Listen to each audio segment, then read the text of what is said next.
আল্লাহ দিন মেনে যারা চলতে পারে সে তৌফিক দিয়ে দাও।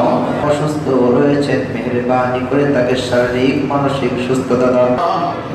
আল্লাহুম্মা মান আহইতাহু মিন্না يا الله اسمع جماعتي هذا كثرت في دعاء تسبيح تحليل ذكر اسكر في السماء صحابه کرام تابعين عامه المجتهدين علماء کرام এরকম খালেদা জিয়া আজকে দীর্ঘদিন যাবত অসুস্থ ইয়া আল্লাহ নিজের জীবন দশায় স্বামীকে চলে যেতে ইয়া আল্লাহ আমাদের কলিজার টুকরা সন্তানগুলোর হককে আদায় করার তৌফিক আমাদেরকে দান করুন।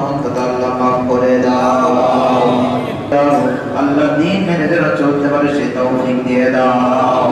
দেশের স্ত্রী কলিজার টুকরা সন্তান তারেক রহমানী আল্লাহ দেশের বাইরে রয়েছে ইয়া আল্লাহ বিভিন্ন ফিতনা ফাসাদের সাথে জড়িত রয়ে গেছে মহানা তাকে তুমি কোন মানুষের নেতা অ্যাডভোকেট রুহুল কুদ্দুস তালুকদার গুরু সাহেব ইয়া আল্লাহ নাটোরের আনাচে কানাচে বিভিন্ন সময় ছুটে বেড়াইতেছে। আলহামদুলিল্লাহি রাব্বিল আলামিন।